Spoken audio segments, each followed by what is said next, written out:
Hi, this is part 2 of the Priory of the Orange Tree reading vlog. If you haven't watched part 1 yet, I would strongly recommend you do so because you can see how I progress through it and how I slowly descend into madness and rage.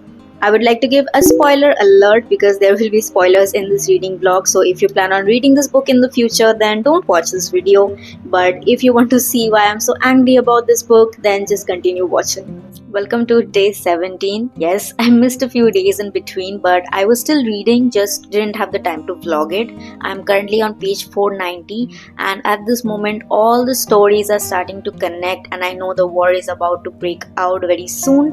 And yeah, it is super thrilling right now. I think Nicholas's character has the most depth at the moment because he was a good person who turned into a bad person, and now he has the chance to redeem himself.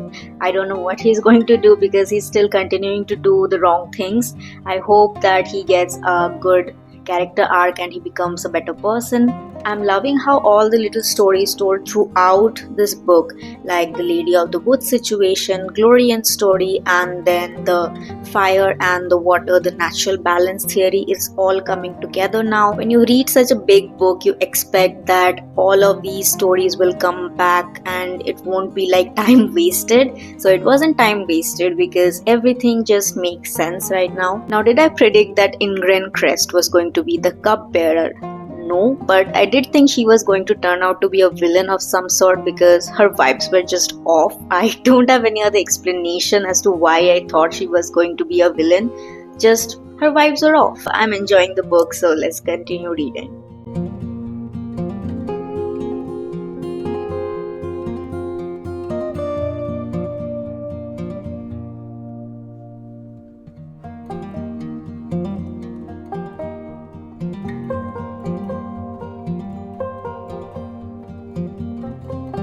Everything in this book is happening so quickly that it is annoying me at this point because what do you mean the confrontation between Crest and Eid was just for like a page, 2 pages, and that is it? Like, give me something, a little backstory, like something long-winded, a long dialogue, a big conversation between the two to get me invested, get my blood pumping. Nothing is happening. This is a book, a fictional account. I need something to keep me gripped. I'll give you an example. I read Wild Dark Shore by Charlotte McConaughey, and that book kept me hooked from start to finish because in every chapter ended on a cliffhanger. And I was like, I need to find this out, and I kept reading, but this one just gives me all the answers to questions within pages, and I just don't feel like going on to the next one because I already know what happened. So you could have done so much. Give me a long-winded story about Rosarian's past, like what happened and how you caught all of this, how you found out the truth. Tell it to her, make it a little filmy, but please just make it longer. You have 800 pages of book. Why are you not using it? You're using it just to describe certain scenes, which, yes, they are pretty scenes, but use them for dialogue. Like, the dialogue is not hooking me at all. The stories coming together is, of course, interesting, and I just don't care about any deaths anymore. Truth died, fine. She was going to die. Everyone is going to die in this book, and I just don't care at this point. And I don't have any kind of connection to any of these characters to feel that sort of sympathy. Maybe just for Eid and Loth and maybe Sabran. Those are the 3 characters that I care about, and the others can die. I don't even think if Loth or Eid died, I would be sad because the author is just not giving me any of the sentimentality that I need to truly feel moved to tears. And yeah, I will see you tomorrow. Today is day 19 and I have already read around 20 pages for the day, and I wanted to point out a few things which I found really interesting. First of all, there was a line that said, piety can turn the power hungry into monsters, and I think that message was delivered beautifully because people do misuse their religion and misinterpret God's word to justify whatever they are doing. People will sometimes do the worst thing in the world and say God willed it so, and that is the most annoying thing in the world, but it just happens. I also liked how Margaret and Sabran's belief systems are both being challenged by Eid, but they are both understanding of it. They are showing that even if their belief systems are being torn down to shreds, they want to do it for Eid. They want to believe in her, and that just shows that the trust that these people have in her. Another thing that I really liked, but I'm so conflicted about it, is that Loth gave this really good conversation slash dialogue about how Ingrid Crest imprisoned Sabran and what happened between her and Rosarian. And I'm just wondering why this kind of dialogue was not present elsewhere in this book, because this book really needed it. That dialogue was so good. There was the mystery element, and I was hooked, and I was trying to find out everything, and it did not end in 2 seconds. But the author could have done that throughout the book. I don't know why only that dialogue was so good. On the other hand, Margaret and Lintley's marriage I could not care about, because what has the author done to show me their affection towards each other? If there was something between them, I did not notice it, or I have already forgotten about it.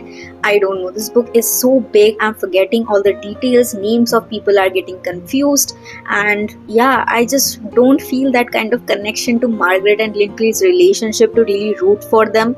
But anyway, I'm happy for Margaret. Margaret is a nice character, and I think she deserves good things. If she's happy with Lintley, so be it, but I just could not care. Now let's finish reading the rest of the 10 pages.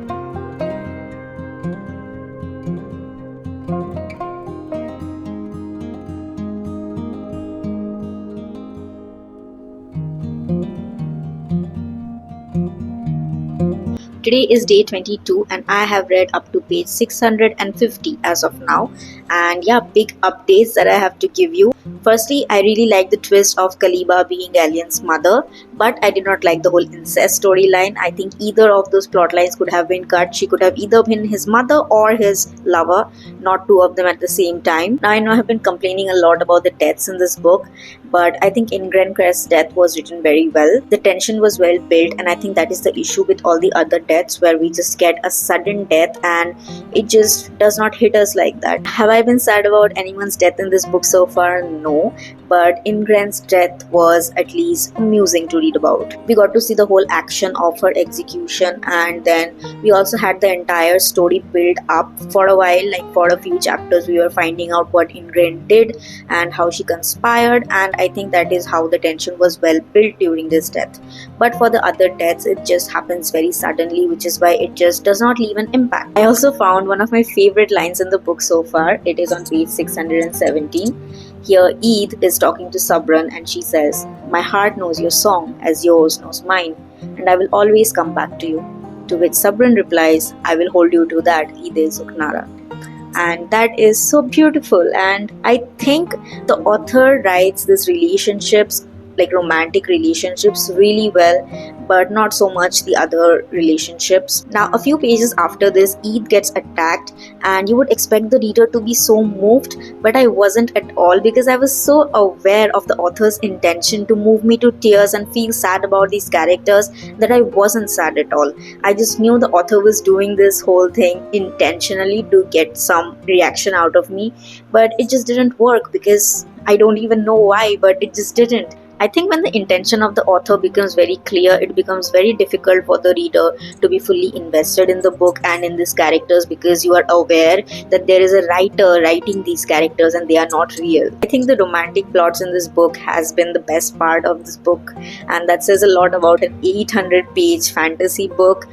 I'm really disappointed in the rest of it, but the romantic storylines are working, and that is coming from someone who does not like reading romance at all. So yeah, let's just continue reading.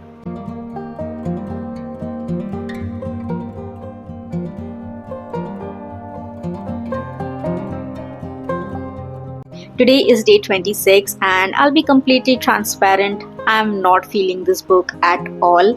I am almost 730 pages in and there is not enough tension in it for me to gravitate back towards it. I haven't read a single page in the last 2 days, and I don't know if I'm the problem, if I'm too dumb to understand this book, but I have only seen 5-star reviews of this book and I honestly don't understand it.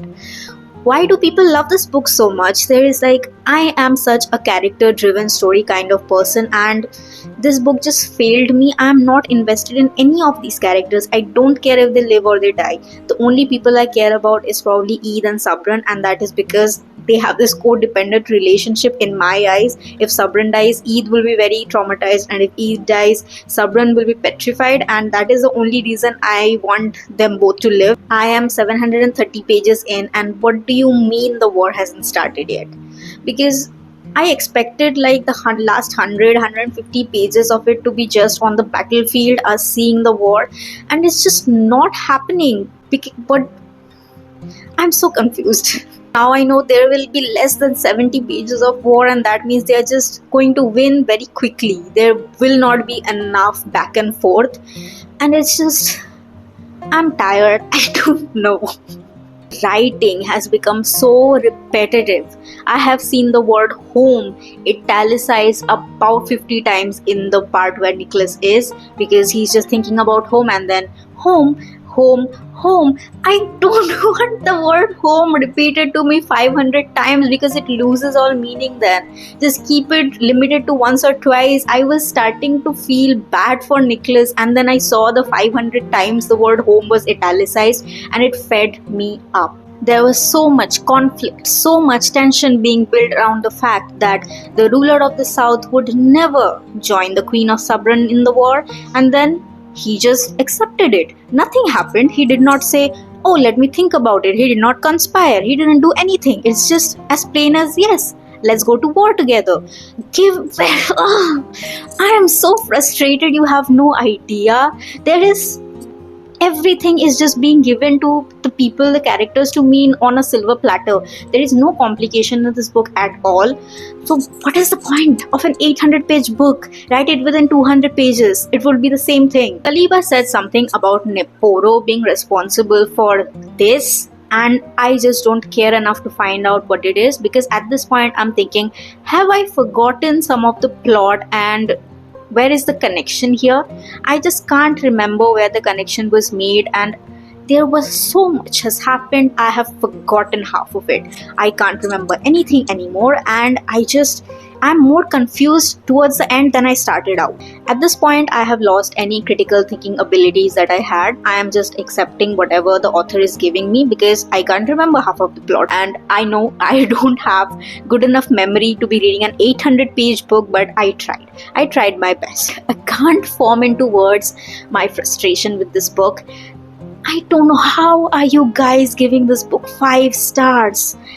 I do not understand at all. I'm still going to finish this book because I am not a quitter, and I wasted so much time, so much money on this book. I am going to finish this book, and don't give me that fallacy bullshit, whatever that term is. I have invested time and money in this book. I am going to finish it, and I'm going to write a 2-star review about it. Watch me. And Nicholas survived his arm being cut off.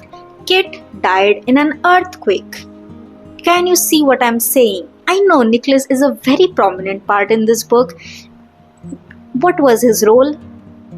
Tell me, what was his role? Was he important enough in this book for him to be throughout? Maybe it is. He led the Golden Empress to the mulberry tree or whatever, but could that part not have been cut out? Nicholas survived his arm being cut off. Kit died in an earthquake, and I am still pissed about Kit's death, if you can't understand from how I'm speaking about it right now. And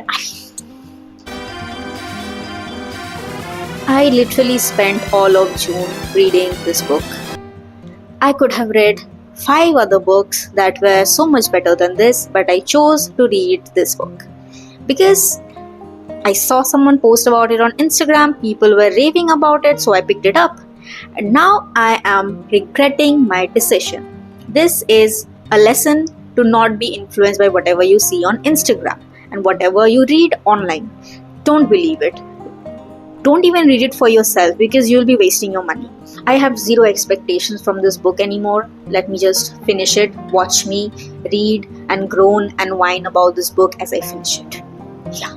And the only good thing that came out of this book was my friendship with Sreshtha grew stronger, and she gifted me this bookmark, which is really cute. I forgot to show it, but yeah, that's about it.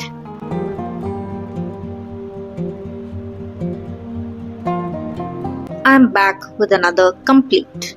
I just remember the last line that I read, and I have to say how poorly the dialogue is written. So, the last line is there is a lot of build up to this point that Sabran is going to announce to her kingdom that she is at war with the dragons again. And the line that she delivers is, "My loving people of Birchudam, the draconic army has returned," and that is it. No explanation, nothing, no big speech. There is nothing rousing about this, it's just the draconic army has returned. And that is it. The author has spent about 100 words explaining how the Ascalon Palace looks, and she spends 1, 2, 3, 4, 5, 6, 7, 8, 9, 10. 10 words explaining that the draconic army is coming back, and this is supposed to be a rousing speech by the queen to inform her entire army that yes, we are at war. Is it just me?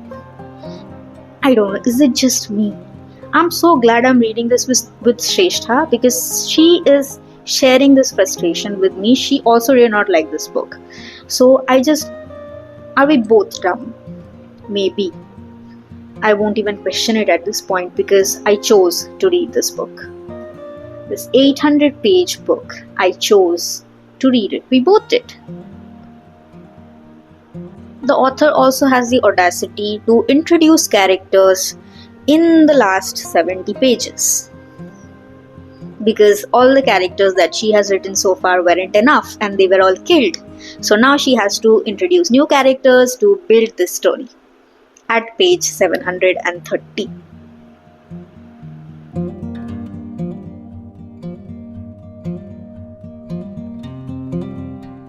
The war was too short, I fear. As I said, 70 pages is not enough for a war to be interesting and gripping. And yeah, the author was trying to paint the Nameless One as this very intimidating character, but I think she failed because there needed to be a lot of back and forth to really put that point across that he's a very powerful being. The author tries, but it did not work for me personally. Margaret did not die, but Lindley is wounded, and I think that is the most unpredictable thing the author has done so far, not killing off a character when it was so easy to. But I think the author could have shown us that part of the war as well to make it a little more interesting. That interaction between Aladdin and Nicholas was so cute and heartbreaking at the same time. This part did impact me, and now I feel a little bad for Nicholas and for Trude and Jannard's death.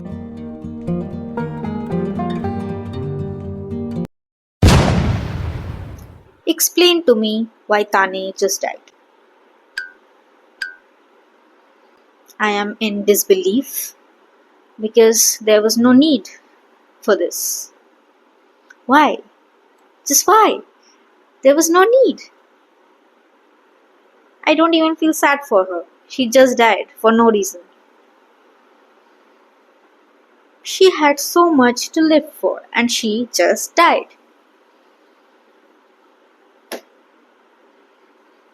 I'm done. I'm so done with this book. I just have two more pages to go. I can't wait to finish this.